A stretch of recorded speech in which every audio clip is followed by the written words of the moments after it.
Cześć, witam Was Energik w kolejnym NR Flashu. Minął kolejny tydzień, a my przeglądamy kolejne newsy z poprzedniego tygodnia. Niestety, tak jak sobie tu przygotowuję te newsy, no to w poprzednim tygodniu nie za wiele się działo. No aczkolwiek no coś tam z tego postaram się wycisnąć. Zawsze mówię, że się niewiele dzieje, a potem pół godziny odcinek o niczym, nie? Tak. Dobra, pierwsza wiadomość jest taka, można powiedzieć, że informacja, no nie wiem czy dla wielu osób ważna czy nie, dla mnie akurat ważna. Przesunięto Alone in the Dark premierę na 16 stycznia 2024 roku.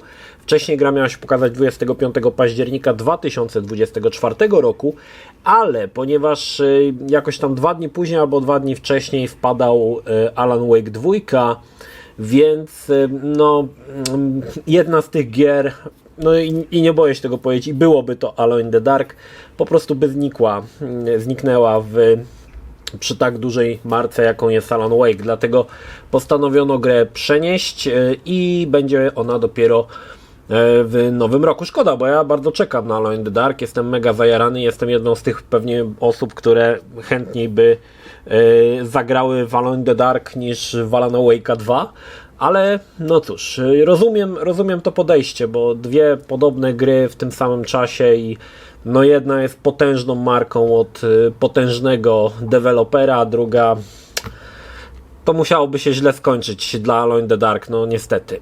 Tak czy tak czekamy dopiero do nowego roku. No oczywiście inna sprawa, że w ten październik będzie dosyć bogaty w inne tytuły, bo będzie jeszcze Spider-Man, będzie Assassin's Creed nowy, Forza chyba też w październiku wpada, także tam trochę tych tytułów faktycznie będzie i robi się dosyć ciasno, jeżeli chodzi o październik.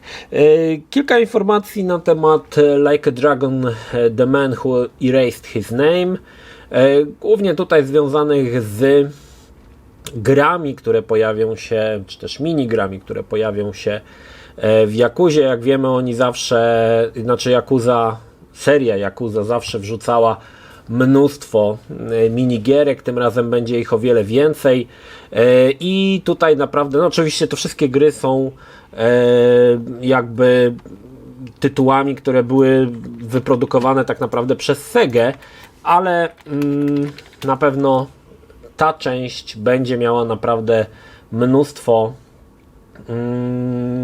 ciekawych gier i między innymi tam będzie Fighting Vipers. Ja mówiłem o tym, bo w ostatnim filmie chyba, czy ten wspominałem, że jakaś jest bijatyka z Soniciem i faktycznie to chodziło o Fighting Vipers chyba. W każdym razie będzie jeszcze Alex Kidd, Alien Syndrome, Enduro Racer, Fantasy Zone, jakieś gry, powiedzmy sobie szczerze, mi mniej znane. No, będzie tego na pewno dużo. Większość tych gier z Segi Master System, czyli takiego systemu, który w Polsce chyba nie za bardzo był rozpropagowany, że tak powiem. Bardziej skradł to wszystko Pegasus. No ale jakieś tam ma być, z tego co widziałem i tak sobie porównywałem, no to ma być więcej tych gierek niż było w poprzednich częściach. W każdym razie czekamy na Yakuzę. Ja powiem Wam, że jestem niesamowicie zajarany tym. I znaczy powiem Wam, że dla tych co nie wiedzą, bo może niektórzy wiedzą, ale wiem, że ta seria Yakuza jeszcze nie jest tak, jakbym chciał, rozpropagowana. Nie pamiętam, w którejś części była rewelacyjna gra, która się nazywała Boxelios. To musicie sobie na YouTubie zobaczyć.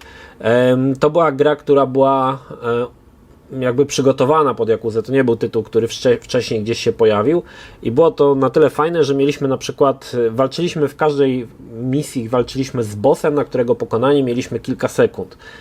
Na przykład 10 sekund na pokonanie bossa i to się leciało takim stateczkiem. Mega fajna gierka, bardzo popularna w tamtym czasie, no popularna była wśród mnie i mojego drugiego kolegi, który grał w Yakuzę oczywiście, ale tam wśród fanów Yakuzy Boxelios był jedną z takich lepiej zapamiętanych minigierek, które nie były portami tytułów z jakichś tam mniejszych konsol Segi, ale były zrobione właśnie specjalnie pod Yakuzę. Polecam sobie zobaczyć na YouTubie, nie pamiętam tylko w której części, ale jak wpiszecie Boxelios, no to na pewno Wam się tam to pojawi.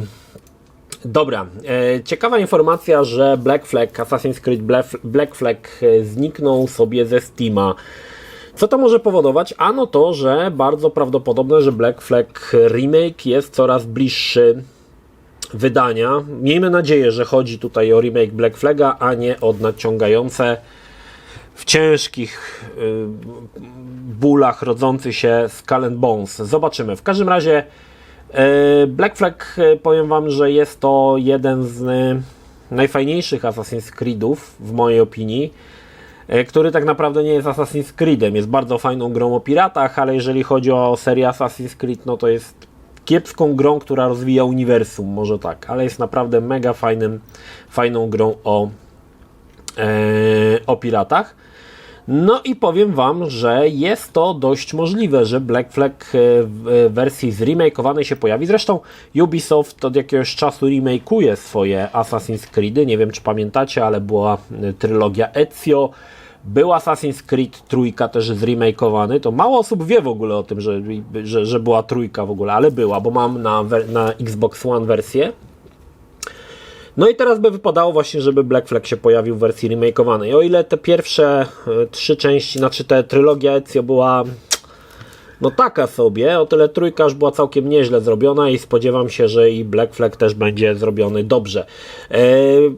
Ciekawe, czy po Black Flagu pojawi się Unity zremakeowane. To by było w ogóle fajne. Ciekawe, bo na dzisiejszych konsolach mogłoby to naprawdę dobrze działać. A Unity był jednym z takich, wydaje mi się, najbardziej zaawansowanych Assassin's Creedów na swoje czasy oczywiście, bo wiadomo, że dzisiaj Valhalla już jest o wiele bardziej zaawansowana, ale było tam, no słabo to działało po prostu, no, zresztą było pełne bugów, więc przydałoby się, żeby coś takiego się pojawiło. Ja bym chętnie sobie w Unity jeszcze raz zagrał, bo fajny Assassin's Creed w fajnych czasach, fajna historia. Kilka informacji na temat Assassin's Creed Red. Jak wiecie, ma się dziać to w feudalnej Japonii, czyli czasy samurajów.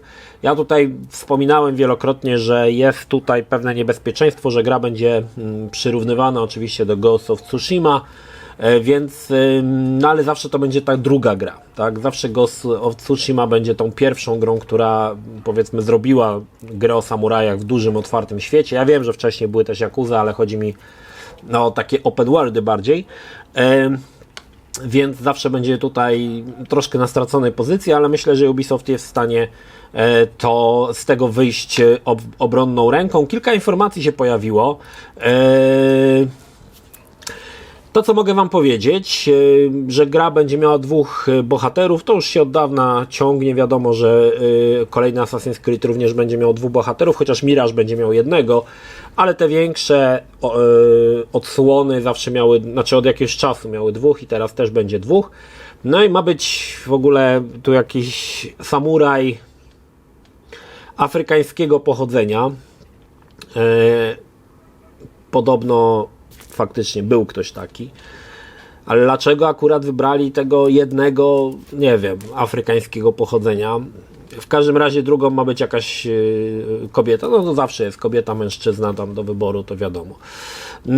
Ma być też więcej skradanki, czyli spodziewam się troszkę akcji pokroju Tifa, czyli gdzieś tam przenikanie w cieniu, unikanie jakichś tam, wiecie, oświetlonych terenów, gaszenie pochodni i tak dalej, także spodziewam się, że takie rzeczy też tam się pojawią. I ostatnią ciekawą informacją jest to, że gra ma oferować destrukcję otoczenia. Trochę nie wiem, jakby to miało działać, ta destrukcja otoczenia, bo nie sądzę, żeby, no może tak, może będzie się to tyczyło, że będą, ja się spodziewam jednej rzeczy, jeżeli chodzi o destrukcję otoczenia. Jeżeli myślę o grze o samurajach, to momentalnie mi to wchodzi na myśl, czyli walka w lesie bambusowym, gdzie ciachanie maczetą, znaczy tym kataną również tnie te wszystkie bambusowe kijki dookoła. W jakimś filmie to widziałem i to jest dla mnie tak w ogóle, nie wiem, czy to nie było w jakimś filmie, kurczę, Nie wiem, o samurajach jakiś, ale co to był za film? Teraz o tym niewidomym samuraju, nie pamiętam jak on się nazywał teraz. Bardzo fajna seria, która ma wiele części. Kiedyś oglądałem wszystkie i chyba tam to widziałem. Takeshi Kitano grał w ostatnim, ale kurde, teraz nie pamiętam jak ten tytuł. No nieważne. W każdym razie może to o to chodzi, ta destrukcja otoczenia, bo nie sądzę, że będziemy mogli niszczyć budynki do gołej ziemi. No ale może. Ciekawa plotka się pojawiła od Rockstara, że Red Dead Redemption 3 jest w produkcji. Ja bym wam powiem wam szczerze, że wrzuciłbym to mocno, bardzo mocno między plotki, bo ja sobie zdaję sprawę, musimy sobie zdać z tego sprawę, że Rockstar aktualnie prawdopodobnie wszystkie siły przeznaczył na produkcję GTA 6 i nie wydaje mi się, żeby w tym samym czasie produkowali dwie tak ogromne gry jak Red Dead Redemption 3 i GTA 6. To jest wręcz niemożliwe, więc informacje na temat produkcji Red Dead Redemption 3 mogą się odnosić do tego, że dopiero, nie wiem, pracują nad szkicem scenariusza albo dopiero nad wstępnymi koncept artami. Nie bardzo chce mi się wierzyć, że jest to w jakiejś zaawansowanej tam produkcji. Raczej, tak jak mówię teraz, wszyscy się chyba skupiają na GTA 6, który według plotek ma się pojawić pomiędzy kwietniem 2024 a marcem 2025. Zobaczymy, czy to się jakoś tutaj potwierdzi. Czekamy oczywiście na jakiś pierwszy trailer GTA 6, ja bym chętnie zobaczył.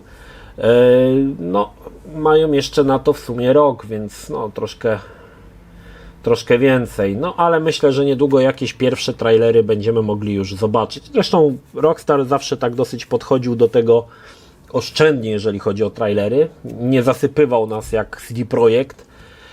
Także w zasadzie jak już oglądałeś wszystkie trailery i kupiłeś grę, to już mogłeś w tą grę nie grać, bo wszystko z trailerów wiedziałeś. Także oni zawsze tak podchodzą do tego dosyć oszczędnie, więc spodziewam się, że będzie jeden trailer w którymś momencie pokazany i potem długo nic, zostawią to ludziom, żeby oni sobie to oglądali, analizowali i tak dalej. A propos, widzę, że ustawiłem kamerę w 24 klatkach. Macie filmowy format, nie ustawiłem na 60 klatek. No dobra, trudno. Kolejną plotką jest to, że może być w tym tygodniu Sony State of Play nowy, w którym pokażą kilka nowych rzeczy i oczywiście przede wszystkim wspomną od Marvel Spider-Man 2, który już za rogiem oczekuje na premierę. Jeżeli tylko nie zapomnę, bo wiecie, że u mnie to jest zawsze tak, że ja mówię zrobię, a zapominam, a wy mi nie przypominacie, że jest coś takiego i ja potem budzę się, że to było PGA, znaczy ten Gamescom, zapomniałem.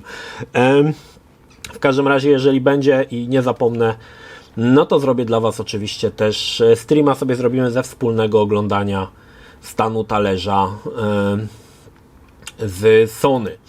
No dobra, to wszystko jeżeli chodzi o nowości, nie za wiele tego. Kilka informacji na temat, bo tak, co nowego u mnie? Nic nowego u mnie aktualnie. Widziałem, że bardzo spodobał wam się ostatni Krab, że bardzo dużo ludzi oglądało. Mój dowcip, czy też... No tak, to był dowcip, żeby wpłacić mi 10 zł. Dużo ludzi wzięło na poważnie. Dziękuję serdecznie, że żeście dodali te super podziękowania za 10 zł. Szanuję. W każdym razie, cóż u mnie nowego? No wiecie co, mam dosyć sporo materiałów już w zasadzie albo w produkcji, albo już zrobionych. Będzie nowy odcinek na pewno podcastu, w którym będziemy dalej pastwić się nad filmowymi gniotami. Tym razem bierzemy na ruszt Uwe Bolla i jego wspaniałości. Także będzie, myślę, znaczy już mamy to nagrane, już tam zmontowane, także myślę, że będzie to ciekawy podcast. Bart przygotował już recenzję Armored Core. Wiem, że sporo po premierze, ale troszkę mu z tym zajęło, troszkę mu to zajęło, ale mam już ją, znaczy tą recenzję mam na dysku. Prawdopodobnie pojawi się ona jutro, czyli od osoby, która siedzi w Souls-like'ach, będzie recenzja. Także będziecie mogli się z nią zapoznać. I powiem wam, że No coś na tą sobotę jeszcze będę przygotowywał. Mam jeszcze w planach, w zasadzie mam już rozpisaną, nawet 2 mam rozpisane recenzje po latach gier na PSP i możliwe, że wrzucę to, zobaczymy. Mam w ogóle, bo ostatnio widzieliście, że wrzucam te sztosy na Commodore C64, ale żeby się to nie nudziło, troszkę myślałem o takim formacie, pogadajmy, w którym byłoby 10, na przykład mówię, 10 gier, które zdefiniowały lata 80., albo 10 seriali, które zdefiniowały lata 80., albo 10 filmów, które zdefiniowały lata 80. i tak dalej, a potem 90. i tak można sobie robić nieskończoność. Nie wiem, czy to jest jeszcze dobry pomysł, muszę się nad tym zastanowić, czy ma to sens, aczkolwiek właśnie ostatnio wpadłem na ten pomysł, bo zacząłem sobie oglądać Policjantów z Miami, których mam wszystkie odcinki na, nie wiem ilu to tych płytach jest, 32 płytach i pomyślałem, że to jest dosyć fajna rzecz, żeby poprzypominać. No i też trochę grałem w Vice City ostatnio, muszę wam się przyznać, ale to dlatego, że tam będę produkował jeden do TikToka potrzebowałem. I jakoś tak mnie naszło, że może to i by był fajny temat, żeby go pocisnąć. Oczywiście to było subiektywne, bo wiadomo, że dla każdego te lata, znaczy dla każdego to, co zdefiniowało lata 90. może być zupełnie co innego, ale bazowałbym raczej na takich najbardziej popularnych rzeczach i faktycznie tych elementach, które coś zmieniły i czy coś nowego wprowadziły, tak? Czy pocisnęły do przodu w ogóle tam jakąś gałąź przemysłu rozrywkowego. No zobaczymy, na razie mam to w planach. Zobaczymy, czy to się pojawi. Wiecie, że u mnie z planami to jest tak, że są, ale nie wiadomo, kiedy się ziszczą. Nadal wracając jeszcze właśnie do tego krapa, wiem, że wam się to podobało i powiem wam, że już mam w planach robienie kolejnych Zagrajmy w krapa. Jakoś tak takie było to dla mnie trochę odświeżające, powiem wam. Te krapy rzadko robię, raz na pół roku prawie, ale jakoś takie było to odświeżające i jakoś tak fajnie mi się do tego wracało i nagrywało te scenki, miałem z tego niesamowitą radochę i japa mi się cieszyła cały czas, więc możliwe, że już niedługo doczekać się kolejnego krapa, zwłaszcza, że grę już ogrywam, na pewno nie będzie to w przeciągu 2 tygodni, ale może 3-4, coś tam będę starał się kombinować. No zobaczymy. Wcześniej miałem taki troszkę plan, że kolejny krap miał się pokazywać, kiedy poprzedni zyskał 100 000 wyświetleń, ale w sumie jakoś tak nie wiem, czy nie będę robił tego częściej, bo ostatnio powiem wam, że znaczy po tym ostatnim krapie tak jakoś fajnie mi się to robiło i tak śmiesznie było. No dobra, słuchajcie, to tyle jeżeli chodzi o nowości. Nie za wiele tych nowości dzisiaj, ale też nie ma o czym gadać. Wiem, że kilka osób się pytało odnośnie PGA. Będę na PGA 2 dni, sobota, niedziela. Będziemy mieli, mam nadzieję, że będziemy mieli po godzinie każdego dnia halę główną, znaczy tą scenę główną, gdzie będziemy tam robić jakieś z Bartem swoje wygłupy. Jednego dnia pewnie zrobimy podcast na żywo, drugiego zaprosiłem chłopaków to znowu oni, żeby się pojawili i zrobimy sobie pewnie jakiś panel. No, także jeszcze będę o tym informował, bo na razie to jest jeszcze troszkę takie w powijakach, więc jak będę miał jakieś konkrety, na pewno wam je przekażę. Dobra, to tyle. Pozdrawiam was, Energik, trzymajcie się, do następnego. Cześć. Jeśli film Ci się podobał, zachęcam do subskrypcji lub wsparcia mojego kanału na portalu patronite.pl. Film o podobnej tematyce znajdziesz tutaj, natomiast z drugiej strony znajdziesz film wygenerowany przez platformę YouTube'a. Zachęcam również do odwiedzenia moich social mediów, grupy Energikowcy na Facebooku oraz serwera Discord. Linki w opisie.